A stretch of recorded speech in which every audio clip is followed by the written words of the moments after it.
నమస్తే, welcome to live. మనతో ఉన్నారు పొలిటికల్ అనలిస్ట్ శ్యామ్ ప్రసాద్ గారు. సార్ నమస్తే. నమస్తే సార్. ఈ రోజు అసెంబ్లీలో అబ్దుల్ నజీర్ గారికి, గవర్నర్ గారికి ఘోర అవమానం జరిగింది. ఆయన ప్రసంగిస్తున్నటువంటి టైంలో పేపర్లు చూపించడం కావచ్చు, పోడియం పైకి వేయడం కావచ్చు, ఇవన్నీ కూడా ఇప్పుడు ఫస్ట్ టైం కాదు, లాస్ట్ టైం కూడా అదే జరిగింది, చూసాం. సో ఇంత అవమానించడం మనం చూస్తూ వస్తున్నాం. అదే రకంగా చూసుకుంటే అక్కడ జగన్మోహన్ రెడ్డి కరెక్ట్గా పట్టుమని 15 నిమిషాలు కూడా లేకుండా వెళ్ళిపోయాడు జగన్మోహన్ రెడ్డి 11 మందితో. కానీ ఏదైతే మొన్న అంబటి రాంబాబు గారు ఇంటి దగ్గరికి వెళ్ళేటప్పుడేమో సుదీర్ఘంగా దాదాపు 6-7 గంటలు ఆయన ప్రయాణించడం కావచ్చు, అక్కడికి వెళ్ళిపోయి అక్కడ ప్రసంగాలు మనం చూసాం. అక్కడ మిగతా చూసుకుంటే జోగి రమేష్ గారి ఇంటికి దగ్గరికి వెళ్తూ ఇద్దరిని బలిగొన్నాడు. ఒక యువకుడు, ఒక పెద్ద మనిషిని కూడా బలిగొన్నాడు. గతంలో రెంటపాల టూర్ అని చెప్పేసి అని చూసుకుంటే అక్కడ ముగ్గురిని బలిగొన్నాడు. అక్కడికి వెళ్ళేసి గతంలో ఎప్పుడో బెట్టింగ్ యాప్స్లో డబ్బులు కట్టలేక చనిపోయిన నాగమల్లేశ్వరరావు గారి విగ్రహానికి దండేస్తానికి వెళ్ళాడు. అంటే అబ్దుల్ నజీర్ గారు గవర్నర్ లాంటి వాళ్ళ దగ్గరికి నువ్వు కరెక్ట్ 10 నిమిషాలు కూడా నువ్వు టైం కేటాయించకుండా ఆయన అవమానిస్తూ పేపర్లు వేయడం గతంలో జరిగిన పర్యటనలో నిజంగా జగన్మోహన్ రెడ్డి గారికి పెద్దల పట్ల కావచ్చు, ప్రజల పట్ల కావచ్చు, ఏదైనా సరే ఒక గౌరవం ఏదైనా ఉందా లేదా అంటే ఏం చెప్తారు? చాలా ఇదేంటంటే ఆయన అసలు ఒక మాజీ ముఖ్యమంత్రిగా, ఒక పార్టీకి అధ్యక్షుడిగా ఎంతో మర్యాదగా చూడాలి. ఏ వ్యక్తి అయినా సరే, సామాన్య మానవుని దగ్గర నుంచి, ఎమ్మెల్యే దగ్గర నుంచి, మినిస్టర్ దగ్గర నుంచి, ముఖ్యమంత్రి దగ్గర నుంచి, గవర్నర్ అనేది అత్యున్నతమైన స్థానం. ఇది కాన్స్టిట్యూషనల్గా అది చాలా పెద్ద పదవి. అలాంటిది మన రాష్ట్ర భవిష్యత్తు గురించి గవర్నర్ ప్రసంగం అసెంబ్లీలో జరుగుతున్నప్పుడు నువ్వు దాన్ని గౌరవించకుండా ఆయన చెప్పేది ఏం చెప్తున్నారు అనేది వినాలి కదా. అసలు ఆయన ఏం ప్రజెంట్ చేయబోతున్నాడు, గవర్నర్ రేపు డిస్కషన్లోకి వస్తుందా ఆ గవర్నర్ ప్రసంగం మొత్తం అసెంబ్లీ సెషన్స్లో నువ్వు దాని గురించి మాట్లాడాలి. ఆయన ఏం మాట్లాడాడో కూడా తెలియకుండా నువ్వు అలరగా చేసి అసలు జస్ట్ 10 to 11 minutes అందరూ చాలా సింబాలిక్గా చెప్పుకుంటున్నారు. 11th డే 11వ తారీఖు ఫిబ్రవరి 11 నిమిషాలు 11 మంది వచ్చి 11 గంటలకు వచ్చారని 4:11 చెప్పుకుంటున్నారు. అది సింబాలిక్గా, అది ఓన్లీ హాస్యాస్పదంగా చెప్పుకుంటున్నారు. అలాంటిది నువ్వు అంత తక్కువ టైము ఏంటి నీ ఉద్దేశం? నీకు చాలా ఒక మంచి స్థాయిలో మనిషివి, నువ్వు మాజీ ముఖ్యమంత్రివి, ప్రజలు నిన్ను 150 సీట్లతో ఎన్నుకున్నాడు. అలాంటి వ్యక్తివి ఎదుటి మనిషితో ఎంత గౌరవంగా ఉండాలి? That in assembly, that you're an MLA, not only MLA, you're a party president, మాజీ ముఖ్యమంత్రి. అసెంబ్లీ ఎమ్మెల్యే యొక్క మీనింగ్ ఏంటి? Member of legislative assembly. అంటే కేవలం ఎమ్మెల్యేలు అసెంబ్లీలోకి వచ్చి వాళ్ళ సమస్యలు ప్రజెంట్ చేయాలి, ఆ నియోజకవర్గ సమస్యలు. అలాంటిది నువ్వు అసెంబ్లీలో 10 నిమిషాలు కూర్చోటానికి కూడా నీకు ఓపిక లేదు, గౌరవం లేదు సాటి గవర్నర్ని. లాస్ట్ టైం కూడా అంతే చేసావు. చేసి తర్వాత ఆయనకి ఏదో ఆరోగ్యం బాగుండలేదని పరామర్శ పేరుతో వెళ్ళి ఏం ఎక్స్క్యూజ్ చేసావు, ఎక్స్క్యూజ్ అడిగావు, సారీ అడిగావు, అది వెళ్ళావు. ఈసారి కూడా నువ్వు అలాగే వెళ్తావేమో. వెళ్ళి ఈ పర్సనల్లా నీకు కావాల్సింది రాష్ట్రమా? రాష్ట్రం తరఫున ఆయన మాట్లాడుతున్నాడు. అసెంబ్లీలో చర్చించాల్సిన సమయం గవర్నమెంట్ ఇంతవరకు ఏం చేసింది, లాస్ట్ ఇయర్ నుంచి 1 yearలో గవర్నమెంట్ ఏంటి, ప్రొజెక్షన్స్ ఏంటి, ఆల్రెడీ జరిగిన కార్యక్రమాలు ఏంటి, సేవ ఎలా జరిగిందని చెబుతున్నాడు. అది నిజమో అబద్ధమో గవర్నర్ ప్రసంగాన్ని కాంట్రాడిక్ట్ చేయాల్సిన అవసరం ఉంది నీకు అంత ఎగోయిస్టిక్ ఏంటి? నీకు ప్రతిపక్ష హోదా ఇస్తేనే నువ్వు అసెంబ్లీకి వస్తానన్నావు, మరి ప్రతిపక్ష హోదా ఇవ్వలేదు. గవర్నర్ ప్రసంగం వినటానికి ఎందుకు వచ్చావు? నీకు ఇవ్వలేదుగా ప్రతిపక్ష హోదా, నువ్వు మడం తిప్పావుగా. ఇక్కడ నేను ప్రతిపక్ష హోదా ఇస్తేనే వస్తానన్నావు, కనీసం నువ్వు రాపోయావు. పాప మా 10 మంది ఎమ్మెల్యేలు ఎన్నికైన వాళ్ళు, కొత్తగా ఎన్నికైన ఎమ్మెల్యేలు అసెంబ్లీలో కూర్చోవాలనే ఉత్సాహం ఉంటుంది, వాళ్ళ నియోజకవర్గాలని సమస్యలు చెప్పాలనే ఉత్సాహం ఉంటుంది. వాళ్ళన్నా కనీసం ఎలో చేయి. ఒక్క ఎమ్మెల్యే సరైన సబ్జెక్ట్ ఉండి మాట్లాడగలిగితే, ఎందుకంటే వావులాల గోపాలకృష్ణ గారు సత్తెనపల్లి నియోజకవర్గంలో ఇండిపెండెంట్గా గెలిచి అసెంబ్లీలో చక్కగా స్మూత్గా ప్రజెంట్ చేసేవాళ్ళు. నీ దాంట్లో ఒక సబ్జెక్ట్ ఉన్న ఎమ్మెల్యే ఉంటే పాపం వాళ్ళని ప్రజెంట్ చేసుకోనివ్వు. ఏదన్నా కూటమి ప్రభుత్వంలో తప్పులు జరిగినా, సరైన మార్గంలో కూటమి ప్రభుత్వం నడవకపోయినా కన్స్ట్రక్టివ్గా మాట్లాడండి. ఇది మన రాష్ట్రం, ఇది చంద్రబాబు నాయుడు గారి రాష్ట్రం కాదు. ఒక రాష్ట్రంలో ఆయన ముఖ్యమంత్రిగా ఉన్నాడు అంతే. అసెంబ్లీ అనేది ప్రజలది. ఆ ప్రజలు 11 మందికి మిమ్మల్ని పంపించారు. మీరు అసెంబ్లీలో వెళ్ళి చక్కగా సమస్యని చెప్పండి, పరిష్కరించండి, గవర్నమెంట్ ఏదైనా తప్పు చేస్తుంటే నిలదీయండి అని మిమ్మల్ని పంపించారు. నీ బాధ్యత నువ్వు చేయకుండా నీ అహంకారపూరితమైన దీంతో యాటిట్యూడ్తో నాకు ప్రతిపక్ష హోదా ఇస్తేనే వస్తానని మొండితనమా? ఎంత ఫ్లెక్సిబుల్గా ఉండాలి లీడర్ అంటే, ఎంతో మంచి విజన్ ఉండాలి. ఇప్పుడు అసెంబ్లీ అన్న తర్వాత అది ప్రజలది, అది చంద్రబాబు నాయుడు ఓన్ కాదు. ఆయన ఎన్నుకున్నారు, ఆయన ముఖ్యమంత్రిగా ఉన్నాడు, ఆయన సమక్షంలో సమస్యలన్నీ డిస్కషన్ జరుగుతుంది. అందుకనే అసెంబ్లీ పెట్టింది. నీకు ఆయన మీద కోపం, ప్రజల మీద చూపిస్తావు ఎందుకు? ప్రజలకు కావాల్సి నువ్వు డిస్కస్ చేసుకోవాలి. నీ హక్కు ఉంది, నీ హక్కుని ఎందుకు పోగొట్టుకుంటావు? అది డిస్క్వాలిఫై అవుతారంటున్నారు. 60 days కనుక ఒక మెంబర్ కనుక రాకపోతే you're a member, legislative member నువ్వు. ప్రతిపక్ష హోదా తర్వాత ఫస్ట్ బేసిక్ నువ్వు ఎమ్మెల్యేవి. ఎమ్మెల్యే డ్యూటీ అన్నా చేయాలిగా నువ్వు, కనీసం అదర్ ఎమ్మెల్యేస్ నన్ను చేయనివ్వాలిగా. ఎందుకు నీకు ఆ పట్టుదల? ఆ పట్టుదలతో ఉండి ప్రజలకు నష్టం చేస్తున్నావు కానీ లాభం చేయట్లా. అయితే ఇదే విషయం మీద గవర్నర్ గారు కూడా సీరియస్ అయ్యారన్న సంగతి అయితే మనకు అర్థమవుతుంది. అది కాకుండా గతంలో చేసినటువంటి ఒక యాత్రల గురించి కూడా ఇప్పుడు చర్చకు వస్తుంది. ప్రజలందరూ కూడా ఏం చర్చించుకుంటున్నారంటే, సుదీర్ఘంగా నువ్వు 6-7 గంటలు ప్రయాణం చేసి కొంతమంది బలికొని నువ్వు చేసిన ప్రసంగాలు కానీ ఇవన్నీ చూస్తున్నారు. కానీ గవర్నర్ గారి ప్రసంగాన్ని వినే ఓపిక లేకపోయినా సరే కామ్గా కూర్చోవచ్చు కదా, అంత టైం లేదా అని అడుగుతున్నారు. దానికి మీరేం చెప్తారు? అది అతని యాటిట్యూడ్, అతని బల ప్రదర్శన కోసం ఆ యాత్రలు చేశాడు కానీ వాళ్ళ మీద సానుభూతి కోసం చేయలే. అది అవకాశంగా తీసుకున్నాడు. ఎప్పుడు ఆయనకి శవాలు ఎక్కడుంటే అక్కడికి వెళ్తాడనే ఒక పేరు ఉంది గత 10 సంవత్సరాల నుంచి. కానీ వెళ్తాడు కానీ వాళ్ళకేం ఊని జస్ట్ తలమే చేయబెట్టి ముద్దులు పెట్టి వచ్చేస్తాడు కానీ ఒక పైసా ఇచ్చిన దార్కణం లేదు. మన బుడమేరు వరదల్లో కూడా ₹1 కోటి అనౌన్స్ చేశాడు, ఒక్క పైసా కూడా ఇచ్చిన ఎక్కడా కనపట్ల ఇంతవరకు. గతంలో తుఫాను కూడా 50 లక్షలు అన్నారు కానీ అది కూడా ఎక్కడ ఎప్పుడు అతని చేతిలో ఒక్క పైసా కూడా ఎప్పుడు డొనేట్ చేసిన ఇది లేదు. పవన్ కళ్యాణ్ గారు ఆ బుడమేరు దానికి 4 కోట్లు ఇచ్చాడు. ఆయన అది అద్భుతంగా ఇచ్చాడు. ఆయన కొత్త నాయకుడు అయినా సరే చాలా సిన్సియర్గా నిజాయితీ పరుడు పవన్ కళ్యాణ్ గారు. అలాంటి నాయకుడిని కొత్తగా వచ్చాడు నాయకుడు. అలాంటి నాయకులైనా చూసి నేర్చుకోవచ్చు కదా. నువ్వు ముఖ్యమంత్రిగా చేసావు, ముఖ్యమంత్రిగా చేసిన ఎంత నిజాయితీగా ఉండాలి.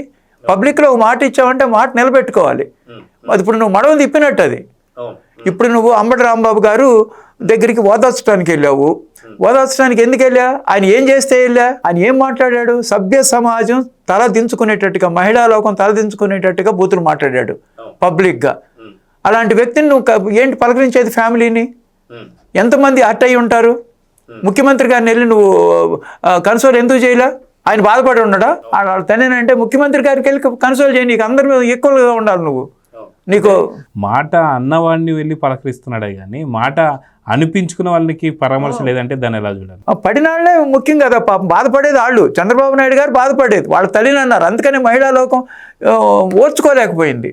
చంద్రబాబు నాయుడు గారు అందరినీ నియంత్రణలో ఉండండి, చట్ట ప్రకారం బిహేవ్ చేయండి అని 1.5 year నుంచి ఆయన ఎవరిని ఎక్కడ కదలనీయకుండా కట్టడి చేశాడు.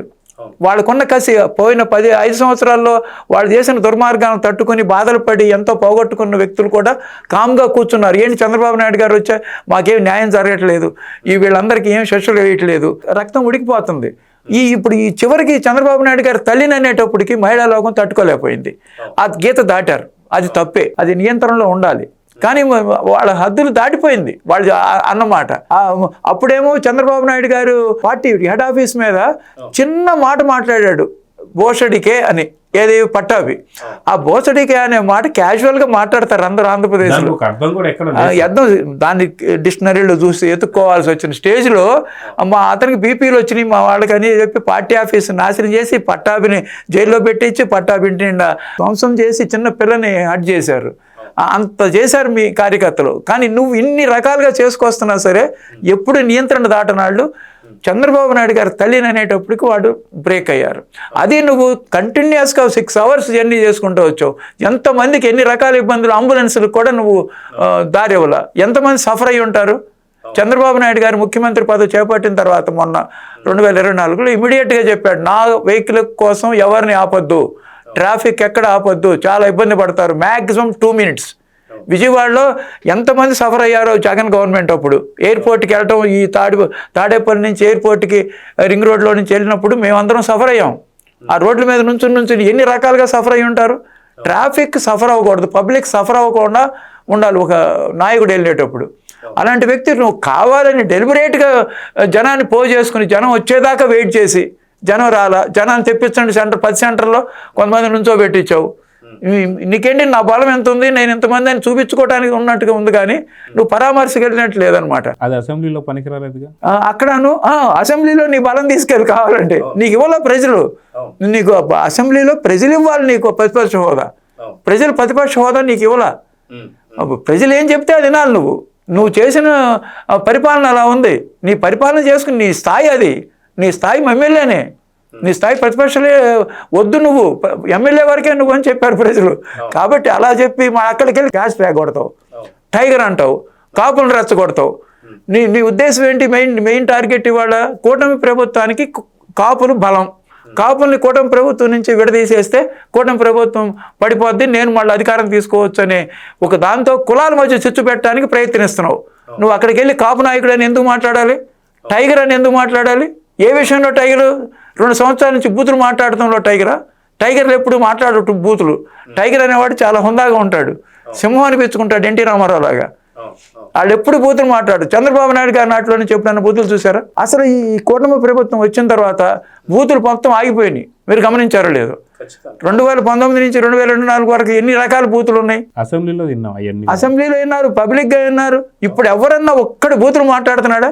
మొన్నే లేటెస్ట్గా అంబటి రాంబాబు మాట్లాడారు, తట్టుకోలేకపోయారు జనం. తప్పే, ఇంటి మీద దాడి చేయడం తప్పు, చాలా తప్పు. మరి ఆయన జోగి రమేష్ జైల్లో నుంచి వచ్చాడు, ఆయన పరామర్శించడానికి మళ్ళీ ఇంకో రోజు నెక్స్ట్ డేనే మనుషులు చచ్చిపోతున్నారు. కనీసం నీకు కనికరం ఉందా? వాళ్ళని వెళ్ళి పరగించావా? వాళ్ళకి ఏమైనా సహాయం చేసావా? నీ కోసం వచ్చారు కదా వాళ్ళు. అంటే ఇక్కడ నాకు అర్థం కాని పాయింట్ ఏంటంటే సార్, అంబటి రాంబాబు లేదా జోగి రమేష్ల కన్నా చాలా హీనమైన పొజిషన్లో ఉన్నారా గవర్నర్ గారు అంటే ఏం చెప్తారు? ఎందుకంటే వారిద్దరికి ఇచ్చిన ఇంపార్టెన్స్ జగన్మోహన్ రెడ్డి గవర్నర్ గారికి ఎందుకు లేదు అనేది ఇప్పుడు నేను అడిగే ప్రశ్న. అవును, లెక్కలేంతాను. అసెంబ్లీ అంటే లెక్కలేదు, అసెంబ్లీకి రాను ఏంటి? అసెంబ్లీనే గౌరవం. అసెంబ్లీ అనేది ఒక దేవాలయం, ప్రజలందరికీ మన ఆంధ్రప్రదేశ్ మొత్తానికి అది ఒక దేవాలయం. ఆ దేవాలయాన్నే నువ్వు లెక్క చేయట్లా. దేవాలయంలో దేవుళ్ళు అంటాడు గవర్నర్ మాట్లాడే మాట ఎంత గౌరవించాలి? అసలు నిజంగా గవర్నర్ స్పీచ్లో ఏదైనా తప్పులుంటే నువ్వు ఎత్తి చూపించవచ్చు. గవర్నరు అధికార పార్టీ తొత్తులాగా మాట్లాడి అధికార పార్టీ వాడు ఏం చెప్తే అది మాట్లాడాడని ఇట్లా మామూలుగా మాట్లాడుతుంటారు. నువ్వు అలాంటివి కూడా నువ్వు మాట్లాడవచ్చు. ఎందుకు నువ్వు ఛాన్స్ పోగొట్టుకున్నావు? ఏంటి నీకు అంత పట్టుదల? అసలు ఎంత ఫ్లెక్సిబుల్గా ఉండాలి నాయకుడు అనేవాడు ఫ్లెక్సిబుల్గా ఉండాలి, ప్రతి ఒక్కరితోనూ మర్యాదగా ఉండాలి. అత్యున్నతమైన పదవిలో ఉన్న అతనికి ఎంత గౌరవం ఇవ్వాలి? అతను దేవుడు లాంటి వాడు. ఆ గౌరవం ఇవ్వకపోతే నీకు గౌరవం పోయినట్టు, నీ గౌరవం పోయినట్టు. ఒక అసెంబ్లీలో నువ్వు ఎమ్మెల్యేవి, అసెంబ్లీ గౌరవం పోయినట్టు అది. అంటే ఇక్కడ గవర్నర్ గారిని కూడా ఆయనకు సంబంధించినటువంటి ఒక ఎమ్మెల్సీ కాదు కాబట్టి ఆయనకు ఒక ఏమంటారు విలువ ఇవ్వలేదా? ఎమ్మెల్యే కాదు కాబట్టి విలువ ఇవ్వలేదా? ఆయన పార్టీకి సంబంధం లేదు కాబట్టి విలువ ఇవ్వలేదా అంటే ఏమంటారు? అసలు దీనికి సంబంధం, దీనికంటే ఎబవ్ కదా గవర్నరు, ఎమ్మెల్సీ. దాన్ని జగన్మోహన్ రెడ్డి గుర్తించడం లేదు. ఎందుకంటే దానికి ఎటువంటి హోదా లేదు, నా పార్టీ కాదని చెప్పేసి అని ఆయన కించపరుస్తున్నాడు అంటే అది కూడా ఉంటుంది. ఎందుకంటే అతని వల్ల ఆయనకి ఏం ఉపయోగం లేదు. ఆయన కావాల్సి వచ్చినప్పుడల్లా మాత్రం ఒక మెమోరాండం తీసుకెళ్లి గవర్నర్కి ఇచ్చేస్తుంటారు. ఈయన సంగతి ఇవాళ ఈయనకి కాదు, భారతదేశం అంతా తెలిసిపోయింది లడ్డూ విషయంలో. అన్ని రకాలుగా ఇతను ఎటువంటి మెంటాలిటీ ఉన్న యాటిట్యూడ్ అనే పర్సన్ నేషనల్ టీవీస్లో కూడా అన్నీ వచ్చేసినాయి. అతని క్రెడిబిలిటీ పోయింది, అతనికి అధికారం రాదు. నెక్స్ట్ నేను వస్తే అని 100 సార్లు చెబుతాడు. నువ్వు వస్తాం అనేది జరగదు. నీ యాటిట్యూడ్ ఎప్పుడు రావడానికి బాగుంటుంది? నువ్వు కన్స్ట్రక్టివ్గా అసెంబ్లీలో కూర్చో, చక్కగా మాట్లాడు. ఇదిగో ఈ ఇష్యూ ఇలా ఉంది, వెలుగొండ ప్రాజెక్ట్ ఇలా ఉంది, సరే పోలవరం ఇట్లా చేస్తున్నాం, అమరావతిలో ఇట్లా జరుగుతున్నాయి, ఇక్కడ మీరు ఇట్లా చేయకూడదు, అట్లా చేయకూడదు, నువ్వు సంక్షేమ కార్యక్రమాలు ఇలా ఇస్తున్నావు, నువ్వు సరిగ్గా ఇస్తున్నావా ఇవ్వట్లేదా? వాటిని వాచ్ డాగ్ లాగా ఉండాలి. ప్రభుత్వానికి వాచ్ డాగ్ ప్రతిపక్షం ఎప్పుడు ఎంత బలంగా ఉంటే ప్రభుత్వం అంత మంచిది. ప్రతిపక్షం బలంగా ఉండాలి ఎప్పుడైనా. నువ్వు అసలు ప్రతిపక్షమే లేనట్టుగా నువ్వు స్ట్రీట్ ర్యాలీలు జగనాన్ని పోజేసుకెళ్ళి ఓదార్పు యాత్రలాగా చేస్తావు. కానీ ఎక్కడైతే మాట్లాడాలో అక్కడ మాట్లాడకుండా ఇవాళ మీ ఎమ్మెల్యేతో ప్రెస్ మీట్ పెట్టించావు, దానికి అర్థం లేదు. సార్ ఆయన తాడిపత్రి చంద్రశేఖర్ గారు కూడా బడ్జెట్ పెట్టేశారని బడ్జెట్ గురించి మాట్లాడుతున్నాడు గవర్నర్ ప్రసంగం. బడ్జెట్ అంటే ఫిబ్రవరి 14వ తారీఖు బడ్జెట్ రాబోతున్నటువంటిది వీళ్ళకి ముందుగానే స్క్రిప్ట్లో అంటే రాంగ్ స్క్రిప్ట్ ఇస్తున్నారా? ఎలా చూడాలండి? అసలు అది కాదు, ఆయన గవర్నర్ ప్రసంగం అనాల్సింది పోయి బడ్జెట్ ప్రసంగం అంటున్నాడు. అసలు ఇప్పుడు ఎమ్మెల్యేకి మినిమం నాలెడ్జ్ ఉండాలండి. తెలుగుదేశం గవర్నమెంట్ వచ్చిన కొత్తల్లో ఎన్టీ రామారావు గారు 1983లో ఫామ్ చేసిన కొత్తలో అందరూ కొత్త వాళ్ళే. వాళ్ళ కోసం స్పెషల్ ట్రైనింగ్ క్లాసెస్ పెట్టేవాడు ఆయన. ఎమ్మెల్యే డ్యూటీస్ ఏంటి, కాన్స్టిట్యూషన్ చదువుకోండి, బుక్ ఇచ్చి ఏ డ్యూటీస్, అసెంబ్లీకి వెళ్తే ఏం చేయాలి, అసెంబ్లీలో ఎప్పుడు మాట్లాడవచ్చు, దానికి రకరకాల రూల్స్ ఉంటాయి. ఆ రూల్స్, అసెంబ్లీ రూల్స్ ఏంటి, అవన్నీ చక్కగా ప్రతి ఒక్కళ్ళకి నేర్పించేవాళ్ళు అనమాట. వీళ్ళకి అసలు ఆ పార్టీలో ఒక క్లాసెస్ జరగవు, అసలు ఎమ్మెల్యే అంటే ఏంటో తెలియదు. ఎమ్మెల్యే అంటే అసెంబ్లీకి అటెండ్ కాకపోయినా పర్వాలేదని చెప్పే పార్టీ అనమాట అది. అసెంబ్లీ ఎలక్కలేదు మనం అని చెప్తున్నారు. అసెంబ్లీకి వెళ్తే ఎంత వాల్యూ ఉంటుంది, ఎంత మంచి పేరు వచ్చింది. జైపాల్ రెడ్డి గారు సెంట్రల్ మినిస్టర్ అయ్యాడు, వెంకయ్య నాయుడు గారు భారత ఉపరాష్ట్రపతి అయ్యాడు, బాబులాల్ గోపాలకృష్ణ గారి గురించి ప్రతి ఒక్కళ్ళ మనసులో ఉంది. ఆయన ప్లాట్ఫామ్ మీద నడిచి వెళ్తూ ఉండేవాడు, కామన్ మ్యాన్ కంటే చిన్న సంచి పుచ్చుకుని. అంత గొప్ప వ్యక్తులు ఉన్న అసెంబ్లీలు అనమాట. అలాంటి అసెంబ్లీని దిగజారు చేయకూడదు. కేవలం అతని యొక్క అహంకారం కోసం నేనేంటి మామూలు ఎమ్మెల్యేగా ఇక్కడ ఎందుకు కూర్చోవాలి, అతను చెప్పే సాకేంటి నాకు ఎక్కువ టైం ఎవరు. ఇతను చంద్రశేఖర్ గారు ఏం చెబుతున్నాడంటే మా పార్టీ నాయకుడు 164 సీట్లు ఉన్నాయి కదా వాళ్ళవి, ఆ సీట్లలో జరిగే దీని గురించి కూడా మాట్లాడాలి, దానికి ఎక్కువ టైం కావాలి అని ఇందా ప్రెస్ మీట్లో చంద్రశేఖర్ గారు చెప్తున్నాడు. ఇస్తారు. వాళ్ళు ఏం చెప్పారు, మన అయ్యన్న పాత్రుడు గారును రఘురామకృష్ణరాజు గారు ఏం చెప్పారు, మీరు అసెంబ్లీకి రండి, రిక్వెస్ట్ చేస్తున్నాం, మీకు ఎక్కువ టైం ఇస్తాం. ఒక సమస్య కన్స్ట్రక్టివ్గా మాట్లాడుతున్నారు అనుకోండి, ఆపరు. ఒక టైం ఎంతైనా ఇస్తారు చక్కగా. ఏదన్నా అడ్డదిడ్డాలుగా మాట్లాడి పనికిరాని మాట్లాడితే ఆపేస్తారు. కానీ ఒక మంచి ఇష్యూ నువ్వు మాట్లాడు, 124 అసెంబ్లీ నియోజకవర్గాల సమస్యలు మాట్లాడు, నిన్నెవరు కాదనరు. నువ్వు ఎమ్మెల్యేవే పులివెందలకి, అయినా సరే నేను గౌరవిస్తారు. నువ్వు సమస్య గురించి మాట్లాడినప్పుడు ఎవరేమన్నారు, దాంట్లో అబద్ధాలు మాట్లాడితే అప్పుడు ఆపుతారు. అబద్ధాలు మాట్లాడకుండా నిజాయితీగా మాట్లాడు, ప్రజలకు కావాల్సిన విషయాలు మాట్లాడు, రాష్ట్రం బాగు కోసం మాట్లాడు. అలా హెచ్చరించి ఏదైనా తప్పులు జరుగుతుంటే ముఖ్యమంత్రిని నిలదీయచ్చు, నువ్వు ఏ మంత్రినైనా నిలదీయచ్చు వాళ్ళు తప్పు జరుగుతుంటే. ఆ ఛాన్సెస్ అన్ని పోగొట్టుకుని నువ్వు కేవలం నీ ఈగోయిస్టిక్ యాటిట్యూడ్ వలన నాకు ప్రతిపక్ష హోదా ఇస్తేనే నేను అసెంబ్లీకి వస్తాను అని చెప్పావు. దానికి కూడా మడవ తిప్పావుగా, వచ్చావుగా, ఎందుకు వచ్చావు మరి? అవును అవును. సో చూద్దాం సార్, ఖచ్చితంగా గవర్నర్ గారిని ఘోర అవమానం చేసినటువంటి ఒక జగన్మోహన్ రెడ్డి రేపటి అసెంబ్లీకి వస్తాడా లేదా పరారు అవుతాడనేది చూద్దాం మరి. నమస్తే. నమస్తే. Please subscribe to Leo news for more videos.